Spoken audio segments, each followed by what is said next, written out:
Hi everybody, welcome back. Sipsco Games, we're back. We're actually back. We're done the storyline, but we're continuing on because there's a couple of things I want to do before we end the series, which I think should be fairly soon. I don't know if it's going to take us very long. I want to get a custom console made because I've never done that before and I think it might be fun to do. And I also want to make my own MMO. So fine, we're going to do it. We're going to jump in and we're going to get to work researching MMO. And we'll also maybe make a game and do some other stuff. Great. Okay, what's going on in the R&D lab today? Nothing. Nobody's even working. We have no budget set for the R&D lab. Whoops. I was trying to use the slider for the budget, but actually it's trying to... Look at... It keeps sliding me back into the... There we go. Fine. It's because I'm going too slow one way. Great. Okay. Let's spend $1 million a month because we have 164 million in the bank, which means that we'll be generating research points, which we need to research other stuff anyway. And we can also start another project. Now, we can research Codename Grid, which is a bold plan to develop an internet-based distribution platform for games. That'll give us some monthly income, which would be very good. Or we can start researching MMO, which is a big project, massively multiplayer online games. We know how much fun it is to play multiplayer games, but imagine that instead of playing with a handful of players, you can play with thousands. This project will unlock a brand new genre to allow you to create MMO games. Great. Okay, fine. Let's start researching MMO so that we can make our own MMO that'll rival World of Warcraft. It's going to be fantastic. Start project. Great. Perfect. Look at this. We're already chewing into it. Let's increase the budget to like $1.5 million a month so that it doesn't take too long to do this. Actually, we can probably just go balls to the wall. Look at this. We are actually going balls to the wall. $3 million a month. It's going to be a pretty big project. It's going to take a little while to do. Vivian needs to go on a vacation. She's going to have to go like on a 2-weeker along with Kevin Hudson. Hopefully not together because that would be a little bit awkward for Jack, Eric, Ron, and Drew, who all have a crush on Vivian as well. And Kevin has the best hairdo out of all of them, so just naturally they're quite jealous. We have 102 research points. And we have the opportunity of setting up a large booth at G3 this year for 1.5 million, which we'll do. And we're going to start working on a game as well that we can start promoting, which will be very good. I think we're going to do a sequel to Call of Duty 2, which was When a Stranger Call. I think we're about due another follow-up to that on the M-Box next using our new engine and see if we can make like hundreds of millions off the back of that to add to the pot so that we can make a better MMO and start developing our own console. Great. Okay, fine. We'll do it. Large booth, 1.5 million. Done. Let's develop a sequel as well to Not Super Gary, which got terrible reviews and actually only made 12.8 million. I say only. I mean, 12.8 million is still a lot, but Jesus Christ. Hellholen. It's no Hellholen. I think Hellholen made like, 35.2 million profit, which is very good. Rip Squad 4, 33.1 million. And When a Stranger Call, 67.4 million. Definitely need to follow up When a Stranger Call, the medieval action game for everybody. God, When a Stranger Call. So this is going to be Call of Duty 3. What the hell could we call it? Well, we're going to do it anyway. We're going to make even more bazingas off the back of this game. It's going to be fantastic. Everybody's well rested and ready to go. Let's make this a large project. It'll be a action RPG, I guess, set in medieval times once again. We're going to make it for the M-Box next, and we're going to use the Long Dong Silver 2.0. Great. Fine. Call of Duty 3. So we had Call of Duty 2, When a Stranger Call, because I couldn't actually fit When a Stranger Calls back into the title of the game, because the text box only allows a certain amount of characters. So Call of Duty 3, still set in medieval times. They unraveled the mystery of the stranger who keeps calling people randomly and ordering medieval hits and assassinations on everybody. So maybe it could be like Call of Duty 3, Judy, Rebirth of Judy? No, we need like a replacement Judy. Who can we replace Judi Dench with though? Are there any other famous Judys? I can't think of any off the top of my head. When a Stranger Call, I'm really struggling to think of. Let's just call it. I don't know. Flailing on the phone. Flailing on the phone. Flailing on the phone. Great. Okay. This is Call of Duty 3. Flailing on the phone. With a flail. A flail on the. Yeah, fine. Flailing on the phone. We've done it. This is going to be great. Flailing on the phone. The follow-up to When a Stranger Call, because there is a character limit on the title of the game. This is going to be a big one. It's going to be possibly the biggest. Great. We're going to make it 2D as well. We're going to have... This is going to be a action RPG using 2D graphics v4, because we're very good at doing 2D graphics v4, and we've made a lot of money off games that have used 2D graphics v4. So fine, great. It's going to be a large game. It's going to cost us 1.9 million to get started. No problem. Let's start development. Flailing on the phone. This is going to be a good one. We're going to start marketing this in Dev Stage 2 to try something a little bit different this time. Fine. What do we need for an action RPG? I think we definitely need to focus on the engine, and we definitely need to focus on the gameplay. Stories and quests, it sounds like it would be something that you would want to add to an RPG, but actually our primary genre is an action. It's not an RPG. RPG is the secondary, so we don't need to focus too much on the RPG elements. It's primarily an action game. So engine and gameplay are going to feature very heavily. Stories and quests, not so much. If we want to add some stuff to stories and quests, or we have a little bit of dev left over after, we can do that. Should be fine. But for now, let's not focus on stories and quests. For engine, we want to make it multiplayer if possible. Let's also have, or do we want to have online play? Oof. Online play could be a big one, actually, for the engine. Do we want to focus a lot on online play and have video playback? Yeah? Do we want video playback too? We'll have to adjust the gameplay slider so that we can fit all of these engine features in, but I think online play would be a good one. Flailing on the phone. You can play it online, so of course you could convince your friends to flail on the phone to you, and take on the role of Judy, the next Judy that takes over for the Call of Duty. Judi Dench is no longer in the series, sadly, but we've got a new Judy, Judy Tootie, I guess. I don't know any other famous Judys, so we're gonna have to just make a Judy up, unfortunately. But this will be her big break. She's gonna be huge after this. It's gonna be fantastic. Fine. Okay. So online play, mod support and save to cloud. I don't know if we need mod support and save to cloud. We've already sacrificed a little bit of gameplay, but let's see if we can actually fit mod support in. And still have gameplay. Oh, see, look, we're gonna start affecting gameplay. Although, with gameplay, though, I think we can maybe remove some of the unwanted stuff. Like, I think we should keep the steering wheel in, but maybe we don't need a mouse, possibly. But I think the steering wheel is going to be very, very important for this one. Definitely. Fine. Can we get away with just sliding this ever so? No, we can't, really. We're going to have to take out mod support, and we'll put back in mouse.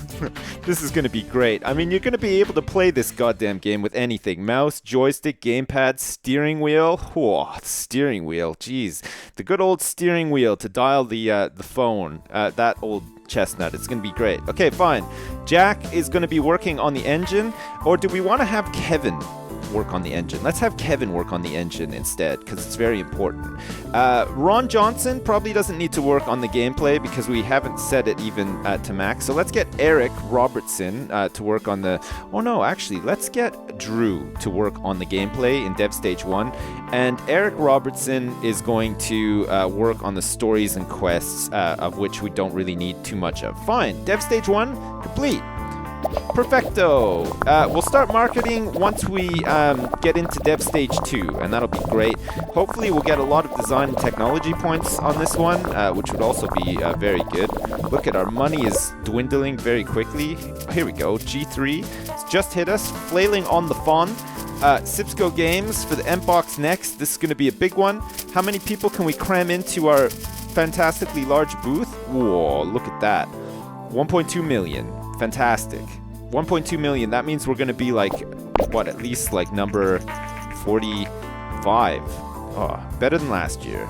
Much better than last year. Well, I say much better. We like went up 2 places. It's still good though, right? Ron Johnson's name is now gameplay, apparently. Holy shit, look at everything is like piling into this now. This is really good. Okay, Dev Stage 2. Kevin Hudson will not be able to work on the AI here. What do we want for Dev Stage 2 for this action RPG? Level design and AI probably, so let's go for it. Level design, AI will go nuts on. Dialogues, I don't think we need too much of. It's primarily an action game, and the RPG elements of this game are going to be total shit, so we don't need to worry about it. Fine, dialogues, we'll keep better dialogues in there anyway. We've got everything that we can in here for level design and AI, so that's fine. Kevin Hudson will not be able to work on the AI for this, but we can get Jack along to do it instead, because he's not feeling the strain. In actual fact, Jack has done nothing, or has actually done Jack on this project so far. So we're gonna get him in here to work on this. Eric Robertson could possibly do the level design, but we want to get Ron Johnson in to do the level design. I think he's going to do the level design, even though he's the gameplay guy. God, I kind of screwed that up, actually. I should have gotten Ron to do the gameplay. Sorry about that, gameplay, otherwise known as Ron Johnson. I totally messed that up, but fine. We could have gotten some bonus points for design there, I think, but we'll have to bear that in mind next time. Mistakes were made. Maybe Flailing on the phone won't be a huge hit after all, but we'll have to see. Drew can work on the dialogues, but actually let's get Vivian in to work on the dialogues, because we're not spending too much time on the well, no, fine, okay, Drew, you can do that, and then Ron Raglow can join us in stage 3 of development. That should be fine. Okay, great. Vivian Reed's also got high tech, so she can do the tech stage of dev stage 3 as well, and that should be fine. Look at our MMO is progressing nicely. Look at that, we have 607 points, and we have 200 research points in the bank as well, which is very good, and 149 million in the bank too, which is also very, very good. Okay, dev stage 2 underway. Let's start marketing this bad boy. Let's go for a large campaign for $2 million, no problem. We're going to increase the hype like there's no tomorrow. We're going to try to get as many extra points into design and technology as we can and make this like a roaring success, Flailing on the fawn.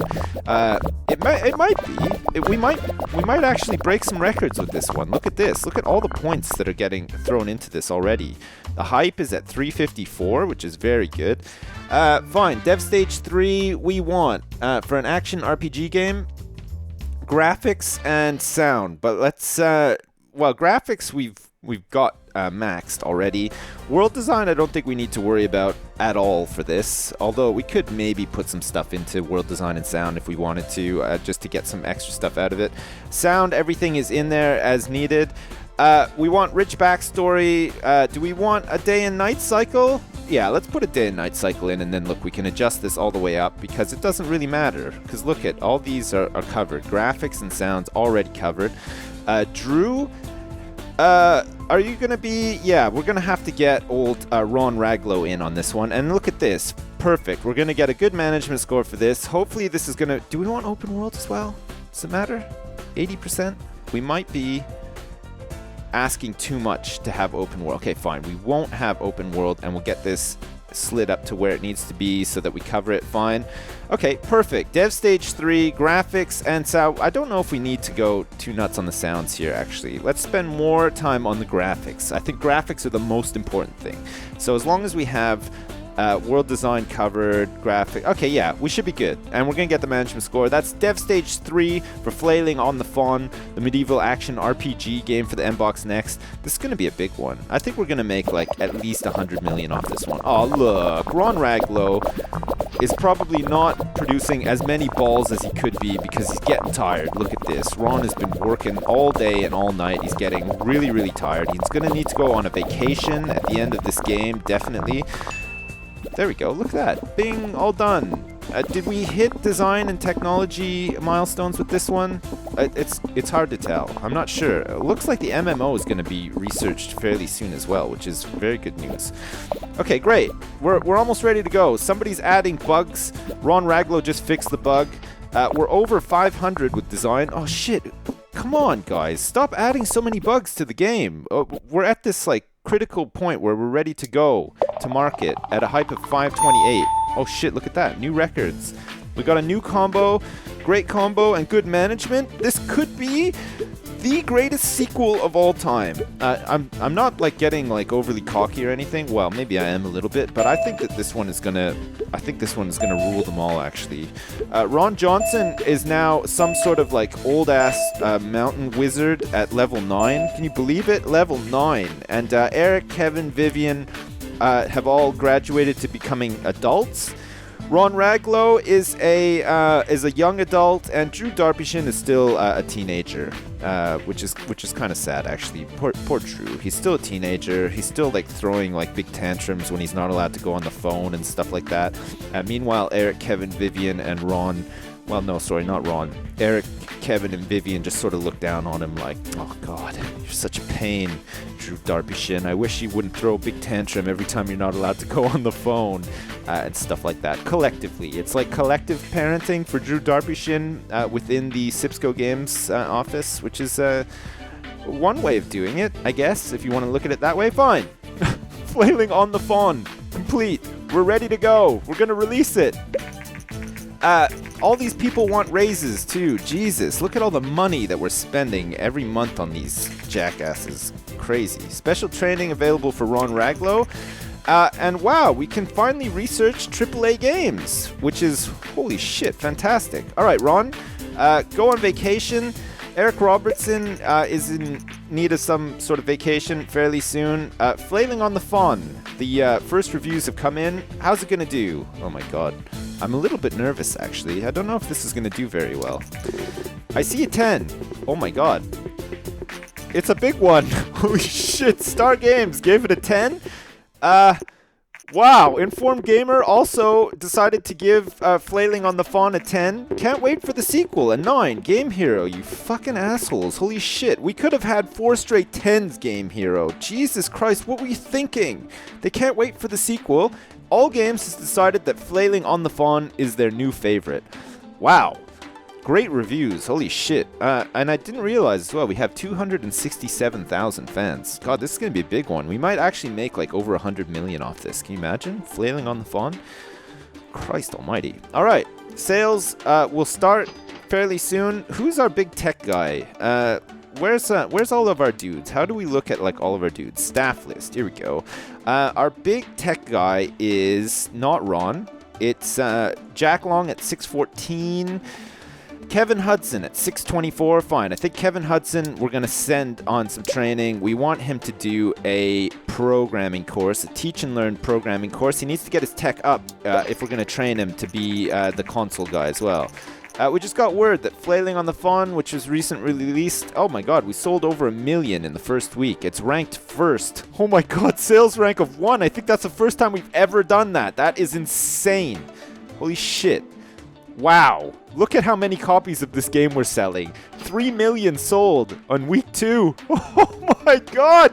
Look at the money is pouring in. We're almost over 200 million. Oh my god, we are at 202 million bucks in the bank. Holy shit. 5 million in sales. This was the big one. I think Eric has deserved a holiday along with Jack Long too. Everybody's going to go on holiday. Look, Drew is on holiday. 3 amigos are hitting, I don't know, Moscow this time. They're going to go to Moscow together, just get like really drunk and just like talk about how awesome they are at developing games and how they were the creative genius behind Flailing on the Fawn, which has netted us over like 100 million in sales so far, I think. Holy shit. Lab report. You will need to complete the research for the MMO support feature with one of your staff. Once it is integrated into a game engine, you can start building an MMO, but be careful. It seems that MMOs only work with the best theme genre combinations, and you will also need to have specialists on your team to make an MMO successful. Okay, fine. And this is news that if you're not a fan of Sipsco Games, you're basically some like human form of trash.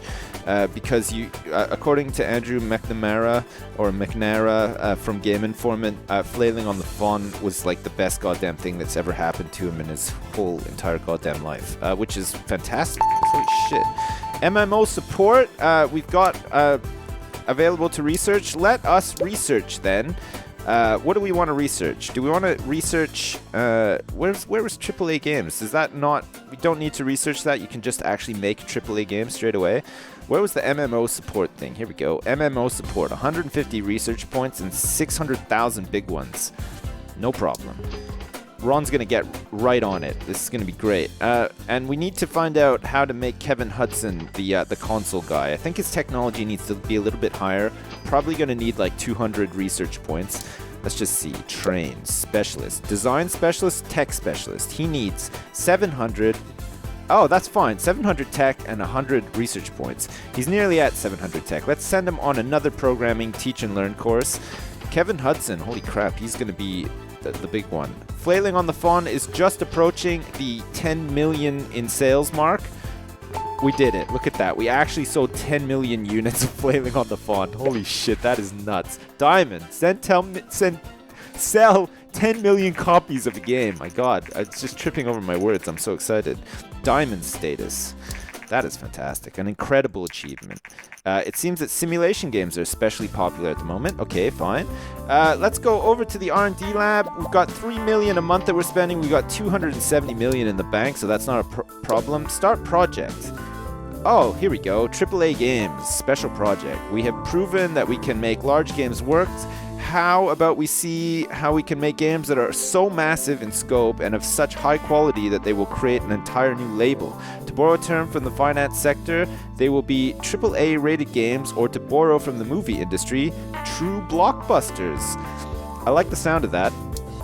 Let's do it! AAA games! I've never done this before. This is going to be a lot of fun. How are you doing, Kevin Hudson? Do you need to go on another programming teach and learn course? I think you do. You're nearly there. You're so close. Look at this. This last course might do it for you, Kevin. We might be able to open up this new wing of research while everybody just sits around. I think we only needed 100 research points, so we could probably research some more stuff.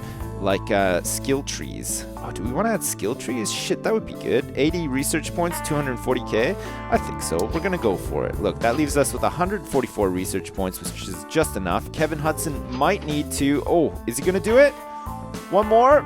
Yes, he's done it. Technology, over 700 for Kevin Hudson, which means that now he can become a technology specialist. Great, Kevin. Hop to it.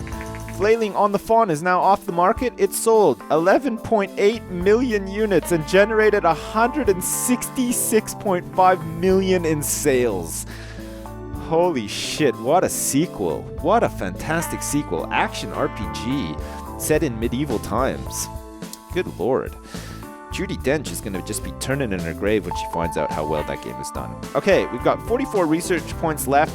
We're working on AAA games in the R&D lab, which means that we're not getting any extra research points. Do we want to go to G3 again this year for a large booth, 1.5 million? Might as well. We might as well do it. We're waiting for Kevin Hudson to finish up his training. Everybody else is just sitting around twiddling their thumbs.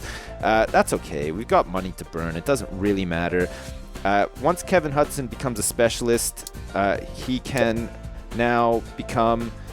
He's like the tech specialist now, or it should be anyway. Vivian Reed needs like some sort of like weekend break, and maybe actually Kevin Hudson could go with her once again on a steamy weekend break.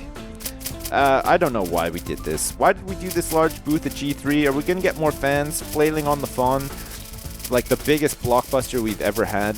It was fantastic. Oh my god, a lot more people than last time showed up at our booth, which is good. We were 45th last time. This year we're 19th. Holy shit. We're becoming like the biggest games company in the entire universe. Fantastic. Great. Okay, fine.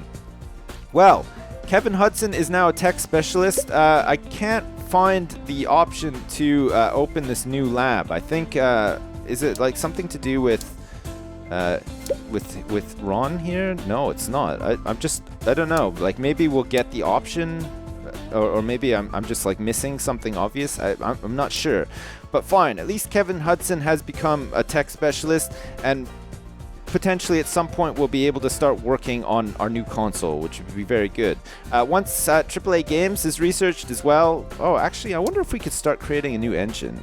Or is there anything worth researching that we can research for 44 points? Let's just double check quickly.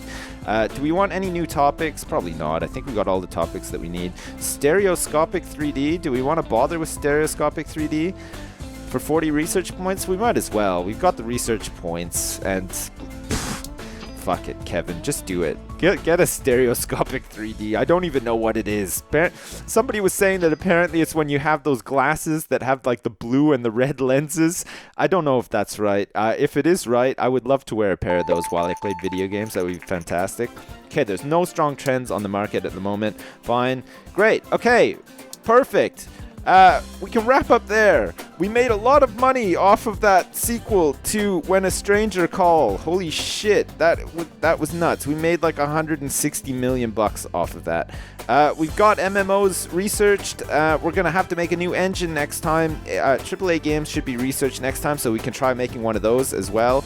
And then hopefully Kevin Hudson can do our hardware lab thing. Oh shit, I just realized. I think we have to research hardware in the R&D lab to be able to open up the other lab so that we can start working on our own console, which is going to be fantastic. Holy shit, can you imagine that? Sipsco Games has its own console, and we're also going to be supporting an MMO and expansions at the same time. That's going to be pretty good. I'm looking forward to all of that. Okay, as usual, thanks for watching, and I'll see you next time.